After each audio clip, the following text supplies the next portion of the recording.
Thanks, David, and thanks to the Adapt Centre for having me, and to Orla Lynskey and David Fenley for inviting me from the Law Department. It's a pleasure to be here, and thanks to everybody for giving up a lunchtime to hear about this topic. As David has already said, this is a new research project which tries to marry some of my interests in data protection, consumer protection and competition law.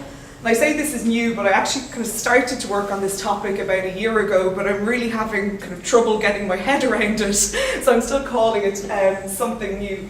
But what I'm going to do today is, I think when you kind of raise this issue, should tech companies be treated as digital utilities, there will be a few different ways that you could approach that question from. So one might be, do we revisit the idea that tech companies are neutral intermediaries, that they merely host or provide access to content and shouldn't be responsible from a legal perspective for that content until they're actively informed that it's illegal? So I think that's one way you could start to look at this. But I'm going to look at this more from the perspective of the data power, what I'm calling the data power of certain tech companies. And so essentially today I'm going to proceed in three steps. So the first is just to highlight something that you're already probably very well aware of, which is that there seems to be a growing policy concern about the power of tech companies. And I think this kind of concern about power is about different types of power, which I'll kind of briefly outline.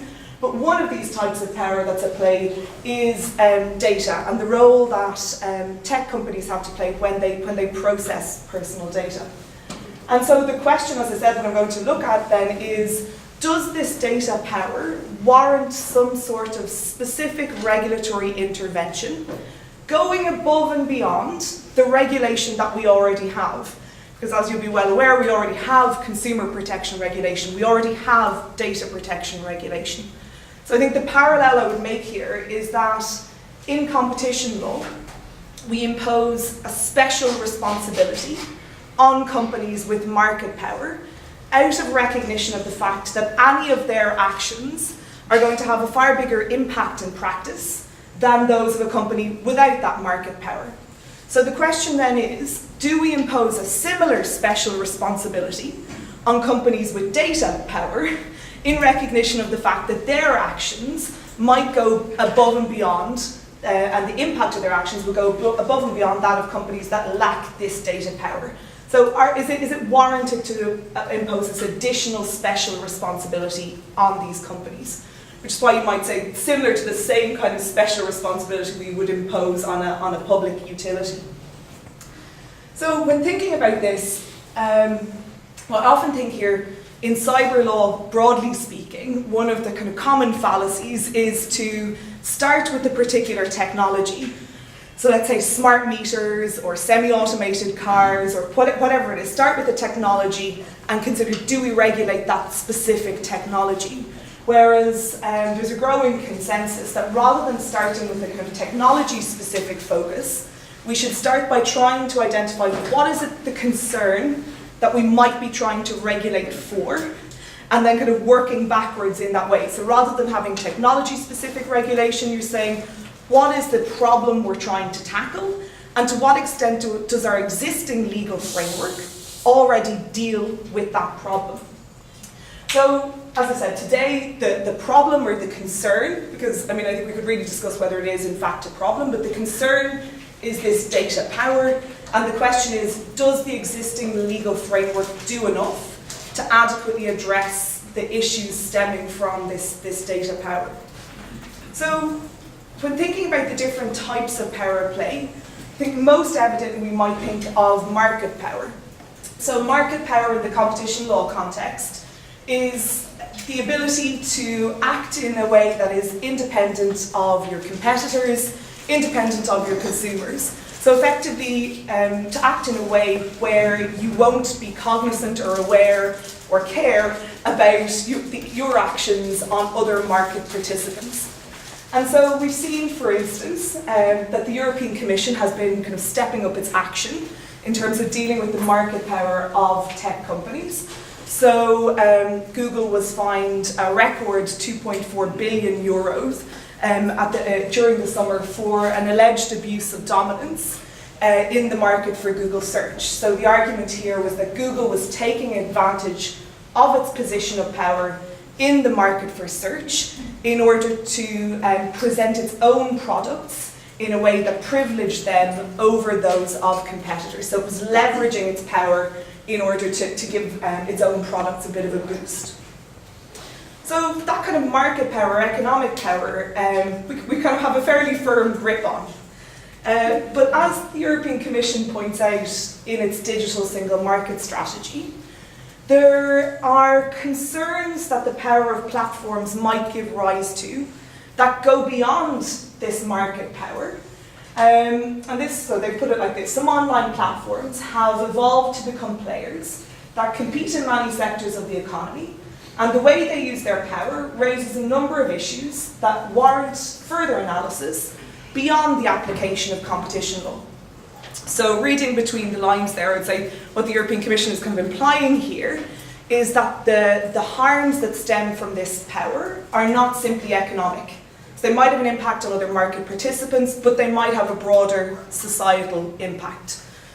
And again, if you look for examples of this recently, you might say there is a kind of a policy power at play, so a very soft power or influence over policy discourse that tech companies have at present. So this is the headlines from the end of August, when the New America Foundation, a very prominent US think tank, fired Barry Lynn, who is the head of their Open Market Foundation, on the back of some very outspoken comments that he had made about Google.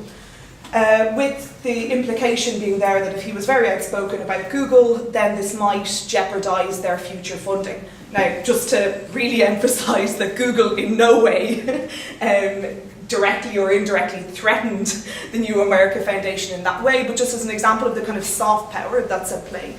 Equally, there's been a lot of discussion over the summer about tech companies funding academic papers and the influence that might have on the way in which discourse or particular strands of argument are being followed through on. And if you look at a piece of legislation like the GDPR, you see that it is the most lobbied piece of legislation in EU history. So you do see this kind of policy power at play, but a very, well, we might say soft power. Equally, we've had a lot of emphasis on the potential media power of tech companies, stemming from the fact that tech companies are now major distributors of information. So according to the Reuters Institute in Oxford, up to 46% of Europeans now treat social networking services as one of their main sources of news. In the States, up to 10% of people treat social networking services as their sole source of news. And so you start to see that as a result, the content that is disseminated by social networking services can have, and other tech companies, so you might think of Google Search, another kind of credence good. The content that's distributed has this power over opinion formation in the same way that a newspaper or a media organisation would vote. But clearly tech companies are not regulated as media organisations. But I'm not focusing on either of these types of power. What I want to talk about today is what I'm calling, as I said, data power. And I think this overlaps quite a bit with the other types of power that I've been talking about. And this is the idea that certain companies are in a privileged position to process personal information and non-personal information, but my concern is primarily personal information. And that as a result, this gives them a special form of power. Now, you could say, well, that's simply market power, so they can exclude other competitors from the market, and I'll talk about that a little bit more. Equally, it could be the power to profile individuals because of the volume of data that certain companies have access to and the variety of that data.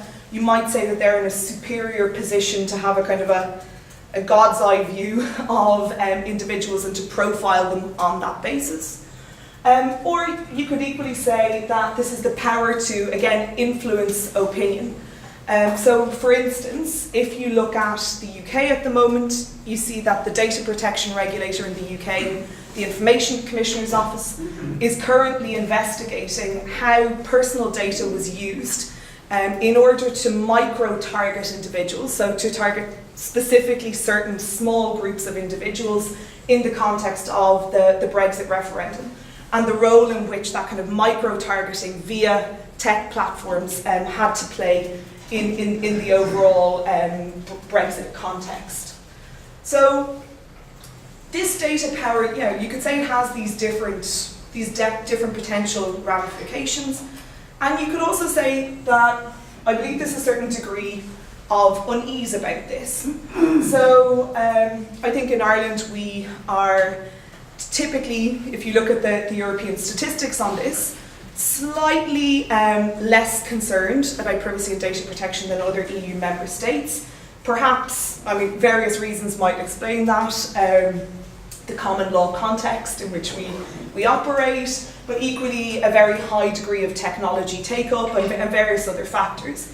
But yet, if you look at the Eurobarometer statistics from 2015, you see that if you look at some of the questions that were asked, so do you mind providing personal information in return for free services? 40% of the Irish participants that were interviewed said totally fine, but 46% said they totally disagreed with that statement, which clearly shows that in Ireland we have a market for services, or a potential market, which is not being served, for services that are perhaps not free at the point of access, but then which offer a higher degree of control or protection of personal data. And equally then, if you look at trust in data processing operations, you actually see there's a very high degree of trust in, medical and health institutions at its highest, so 73% of people indicate they have total trust in the way their information is used in that context. But equally a very high degree of trust in the public sector, where I think it's 69% of people totally trust how the public sector uses their information. But you then compare that with online businesses, where this drops to 39 or 40%, which is again higher than elsewhere in Europe, but still shows that there is a certain degree of unease about the way in which personal information is being used. So just kind of taking stock there, you have this type of power at play. The question is then, to what extent is that adequately captured by the legal framework? This is the law, or my very simple depiction of it, I'm sorry. So I think here you could say there are various layers of legislation or layers of a legal framework that might be relevant here. So first of all, just to say, across the top, this intermediary liability exemption is simply this principle that I mentioned at the outset, which is that mere conduits or hosts won't be responsible for the content that they host, provided they don't have actual or constructive knowledge that it is unlawful. So that's kind of get out of jail free clause in some ways for tech giants for hosting potentially illegal material, because they can't be deemed to be aware of all of the material that they are in fact hosting or distributing. But then you see, if you look at the competition rules, the merger rules might be relevant here, as I'll talk about. But equally, the competition rules are supposed to ensure that we have a well-functioning market, and so that would include a market offering, for instance, privacy or data protective services. And that if there are problems, for instance, an abuse of data power in that market, then competition law would intervene in a very targeted way to deal with an abuse of a kind of a monopoly position in specific circumstances. So it applies as a kind of a targeted ex-post form of remedy. But then acknowledging that sometimes these markets don't function correctly, you also have kind of horizontal rules like the data protection framework, which seek to ensure that the overall legal framework works in a way that actively gives individuals, let's say, choice in this context. So competition should facilitate, the competition rules should ensure that the market overall is competitive. The data protection rules should ensure that there are no market failures, for instance, that individuals are adequately informed about the options that are available to them. So is this enough to deal with this data power? Well, I would say, first of all, we need to consider where this power comes from. So you have some very vocal commentators saying this is absolutely not enough. Now, these are primarily coming from the US, but also, as I said, the European Commission, and in particular in France and Germany, there seems to be real concern about this. But for instance, in his book, The Black Box Society, what Frank Pasquale says about the situation at the moment is that, well, he's talking about the search industry in particular, but he says what the search industry blandly calls competition for users and consent increasingly looks like monopoly and coercion. So although these markets are being described as perfectly competitive, they're not being, to put it bluntly, experienced as such by individuals who are interacting with the market. So they don't feel like in practice there is enough choice. So then in trying to dig a little deeper here, I thought the next step that might make sense is to consider where does this data power come from, or what are the potential sources of data power. And so the first thing we should kind of keep in mind is, well, the fact that the internet is made up to a large extent of certain platforms through which a lot of information flows. So from an economic perspective, I guess you would see a prevalence of two or multi-sided platforms in the digital context. So if we take one example, which is Google Search, why is this a two-sided platform or a multi-sided platform? Well, because in order for Google Search to be successful using its current business model, it needs to appease various interest groups who are reliant on its platform. So it needs to attract more individual users, and ideally the more individual users it would attract, the more content it might attract or make available, and the more advertisers it might attract, and therefore it will be able to subsidize its business on that basis. So why is this important? Well, effectively because two or multi-site platforms function as gatekeepers through which information will flow. So if, let's say, the platform is an application store, like Android operating system, obviously you'll have customers on one side and you'll have those who want to use an application on the other. And all of the data flowing between the application and the user can flow through the operating system. So it's a kind of a choke point for the data flows. And so one of the arguments here has been that this puts platforms in a very privileged position, or the OECD says puts them in a position where they're at the point of control in the digital ecosystem, where they have more control over data flows than anybody else. So I think that's a really kind of critical factor here, that these are digital gatekeepers or choke points and in this privileged position to collect information. But this then raises other questions. So now I've identified 5 other factors that might be relevant to the amount of data that certain platforms are able to process. So first of all, if we think of network effects, in this platform context, so this let's say two-sided market context, one of the concerns is that you're going to have a very strong direct network effect, whereby the more individuals you manage to attract to your network, the more this becomes a kind of self-fulfilling prophecy. So classic example here being something like a phone line. The more people that have a phone, the more people that are likely to use a phone. Query then whether something like a social networking site is a very big beneficiary of direct network effects, where, well, is it difficult at this point to imagine that because Facebook has 2 billion active users worldwide, another competitor will emerge? Or is that network effect so strong that this has become a kind of a winner-takes-all market, where it's difficult to envisage future competition? Equally here, you might see indirect network effects at play.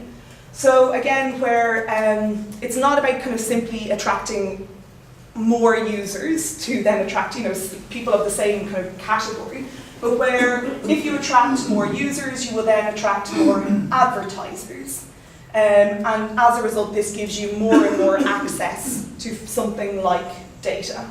So it's been argued that these network effects are very important at effectively preventing the emergence of competition in the digital environment. And that's why we're seeing kind of large consolidations of power and large consolidations of data. I think it's also important to say that there's been kind of vigorous pushback against this argument as well. So you might say, first of all, network effects can be very powerful in gathering people to a particular platform, but equally reverse network effects can happen pretty quickly as well.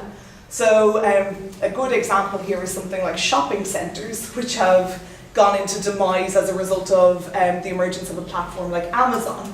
So once customers start to drop off from using a shopping centre, then shops start to pull out, then the shopping centre becomes less attractive overall, and so you start this kind of vicious circle in decline.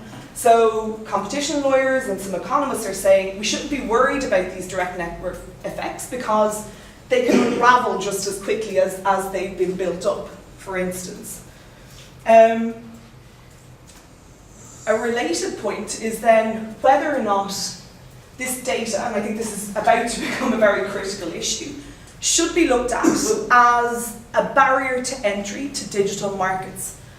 So the argument here is that you have some tech companies that have a lot of data power, and that it's becoming increasingly difficult for startups and for potential competition to emerge in these markets.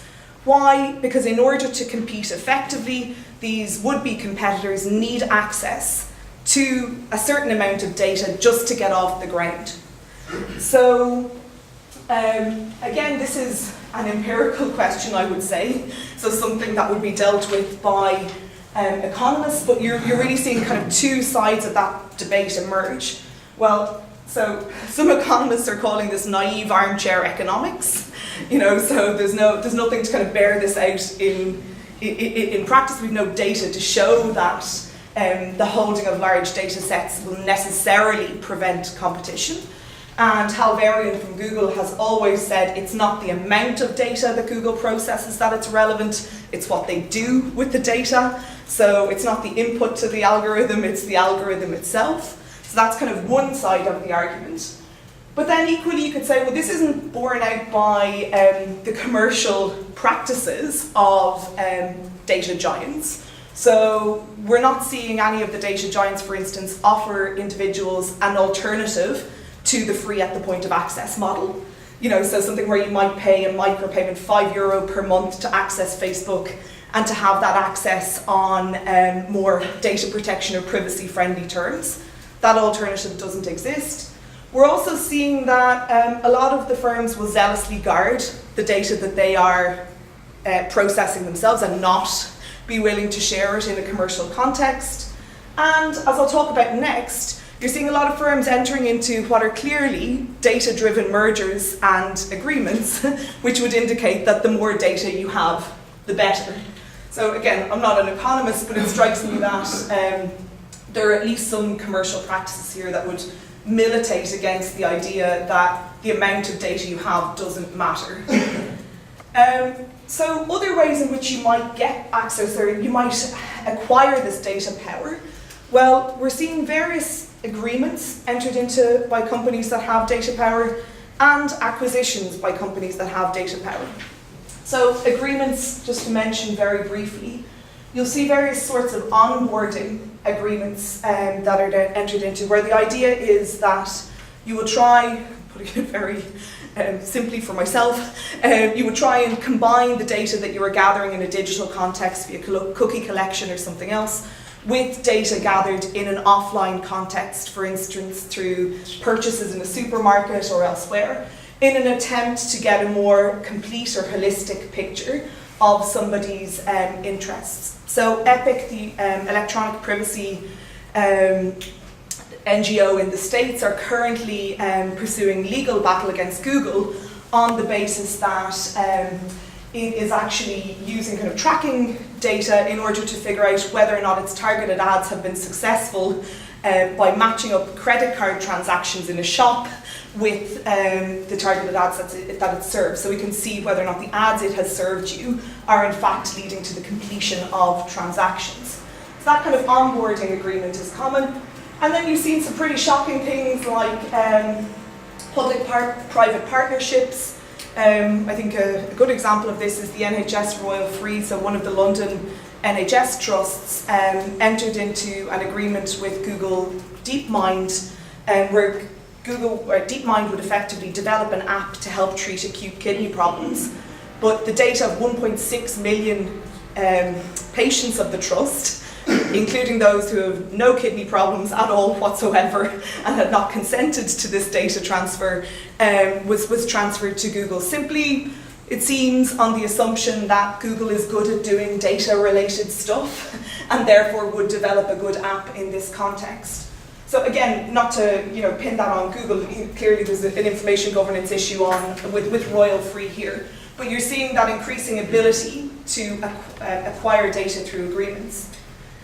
And then finally, another factor here helping to build this data power is data-driven mergers.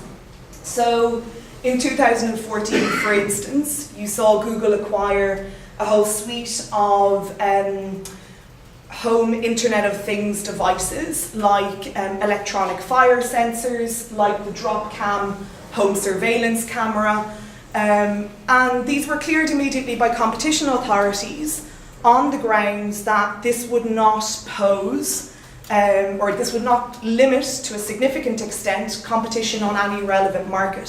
So again, to simplify, the logic here was Google doesn't compete directly with the provider of a home monitoring camera, therefore if they're not competitors, the transaction can't limit competition.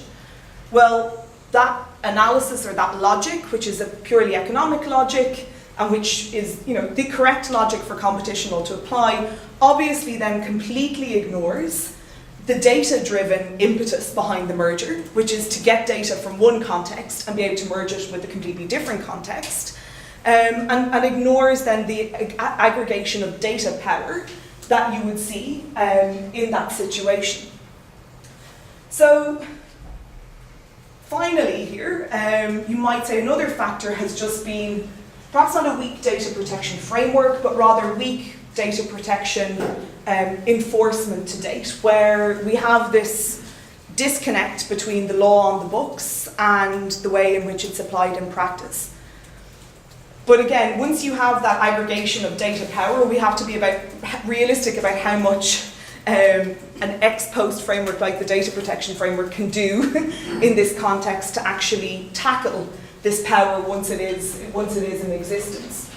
But just to kind of highlight, the data protection framework has perhaps been quite weakly enforced to date because it puts a lot of impetus on individuals to exercise their own rights.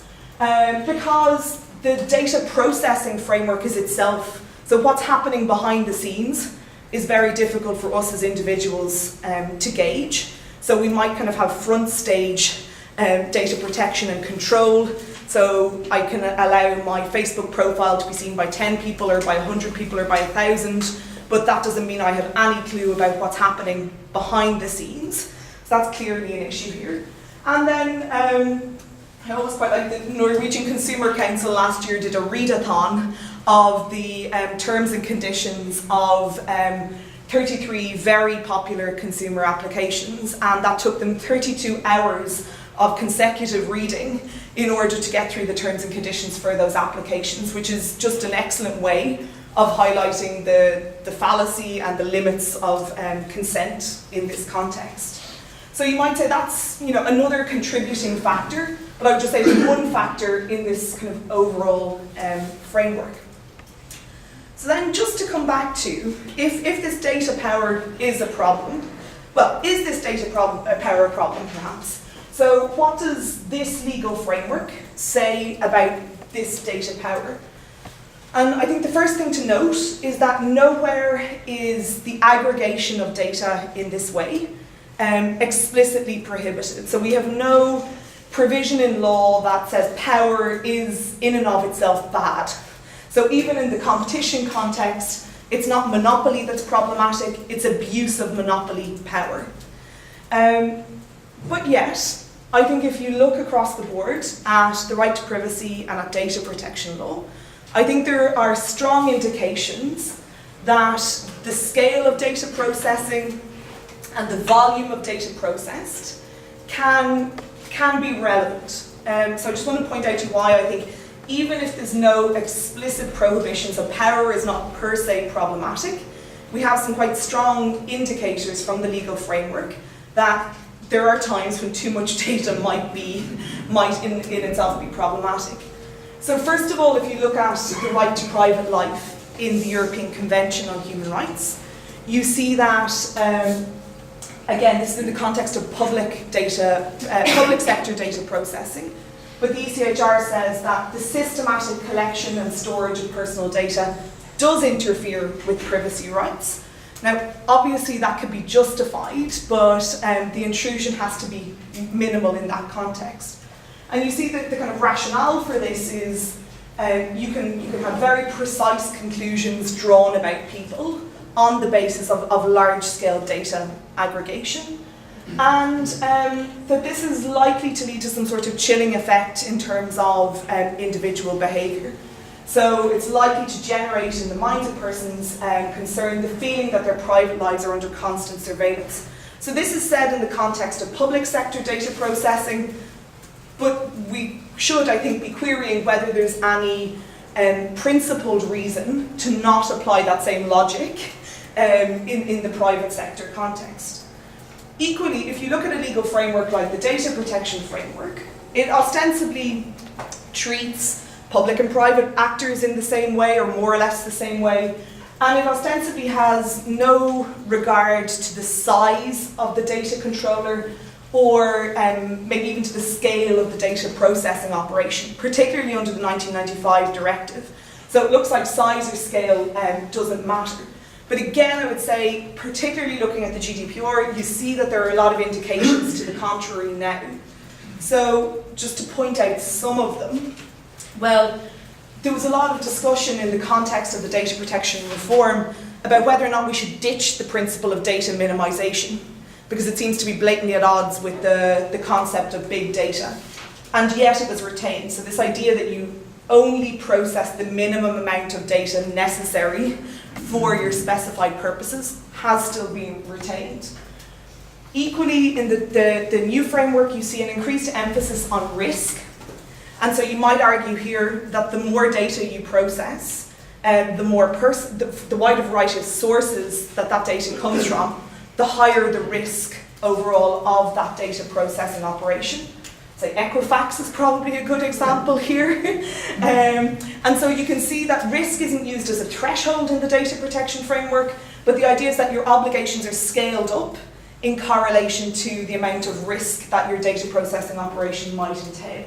So even though the data protection framework doesn't kind of say big is bad, you see that there are still ways in which the amount of data processed, the variety of data processed, the risk of the data processing operations are all relevant. And again, I think this is a steer that's also coming from the court's jurisprudence. So when I say the court, the European Court of Justice. So in the Google Spain case, or the right to delete case against Google, you see, for instance, that the court says that search engines enable internet users to obtain a structured overview of information relating to the individual.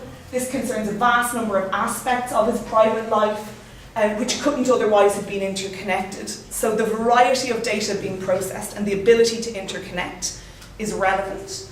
And then you see the court emphasising that this can have a heightened impact on the individual. So the effect of the interference with those rights is heightened on account of the important role played by search engines in modern society. So ubiquity is relevant to the impact that data processing has on an individual's rights. Now, I think that's probably self-evident, but I think it's important because it shows that there is this implicit concern that the scale of the data processing might be bad.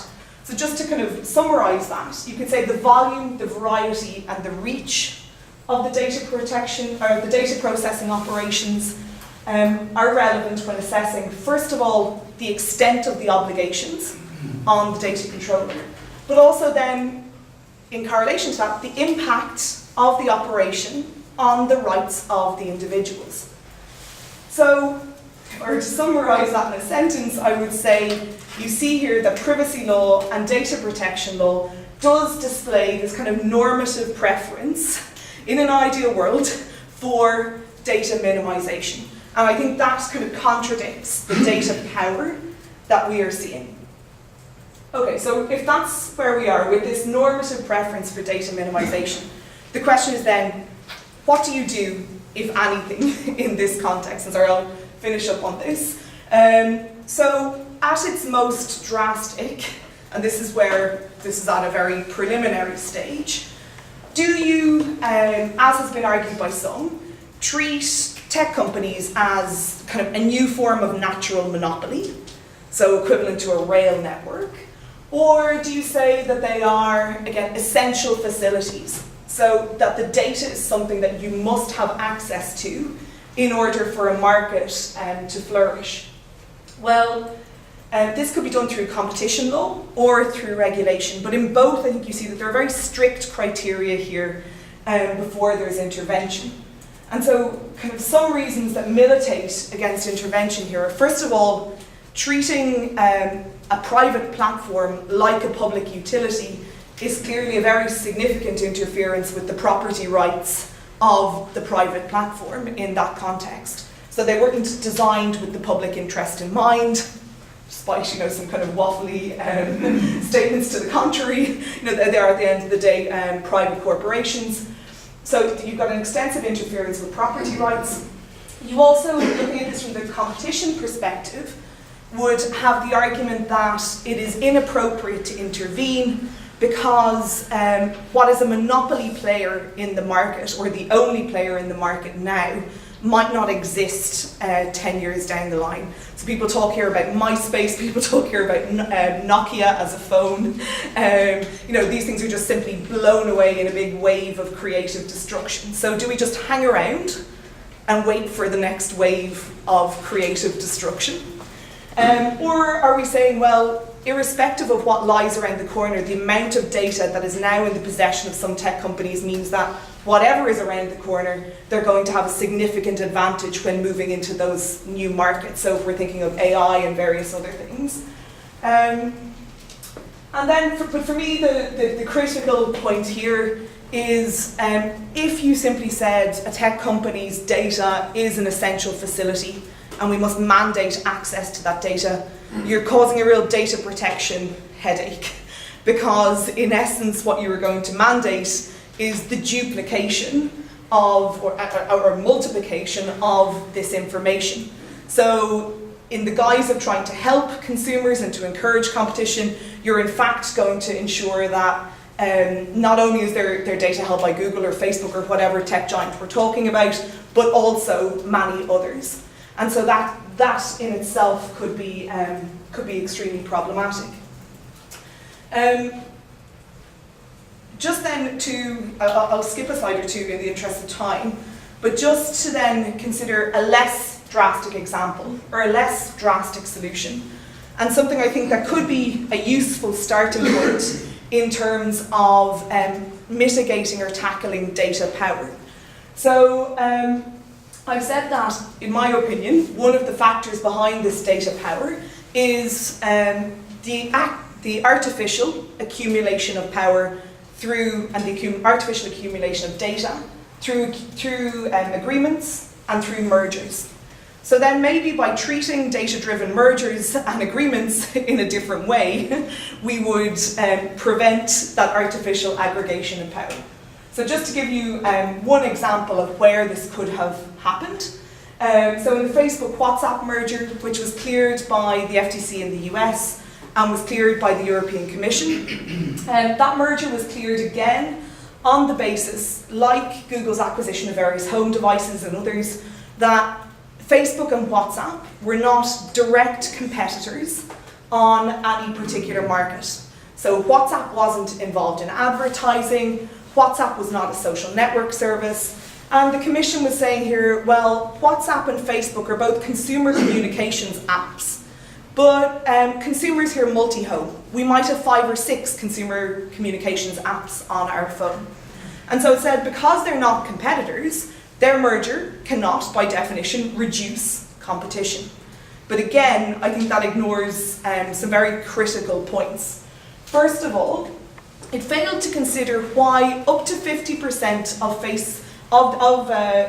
WhatsApp users did in fact have a Facebook account and yet preferred to use WhatsApp over Facebook Messenger. Now, you could at least surmise that part of the reason why some people preferred WhatsApp over Facebook Messenger was privacy related, because people didn't want Facebook to have access to all of their contacts, or didn't want that merger between their kind of Facebook friends and that kind of identity and then their actual contacts, which is their WhatsApp connections. So that fact was not considered. Was WhatsApp here a maverick that offered individuals a privacy protecting alternative to Facebook? And it didn't consider why Facebook wanted this transaction to go ahead in the first place. So you might be aware that Facebook was fined €110 million again in May of this year for negligently or recklessly misleading the European Commission on the basis that it told the Commission or led the Commission to believe that it wasn't technically feasible for it to automatically merge these data sets, which is technically possible for Facebook to do. So the Commission there should perhaps have been asking why, if the plan was not to merge these data sets, Facebook wanted to acquire WhatsApp. So what was the commercial impetus for the transaction? But it didn't. And so what is the ultimate outcome of that situation be? Well, for those users who were users of WhatsApp before last year, then they will have the opportunity to consent or not to the potential merger of this data. So I'm aware that particular plan is on ice at the moment while the Irish Data Protection Commissioner is investigating this matter. But for users after that point, which is I think my concern here, so after August of last year, they will have the service on a take it or leave it basis. Take the integration of your WhatsApp data with your Facebook data, or find an alternative. The question then is, where are these alternatives going to come from if we continue to allow these data-driven mergers? So what might dealing with that situation look like? Well, you might say at the moment, and I have a strong preference for option A, that in the context of mergers, at the moment if it's a media merger, we will say, what is the impact of this media merger on freedom of expression? I don't know very much about the detail of that, but that is an option that is left open to member states. Why not have a similar non-competition assessment, non-economic assessment of the impact of a merger on something like data protection or privacy? So you might say, from a competition law perspective, this merger is given the go-ahead, but we're going to have a residual look at the merger to see whether or not that the combinations or the aggregations of these data sets might give rise to particular concerns. So I think that's one kind of practical starting point that's a little less severe than treating tech giants as digital utilities. So just to kind of conclude, and these are very interim conclusions, you might say here, first of all, we do see no ban on kind of data power as such, but certainly a normative preference to minimise data aggregation. And one way to deal with this might be to start to look at the different pieces of the jigsaw puzzle, not in isolation, but to consider the overall structure of the market and how something like data protection will fit with something like competition law in order to use the framework we have at the moment in order to tackle these problems. So I'll leave it there, and very happy to hear thoughts or to discuss.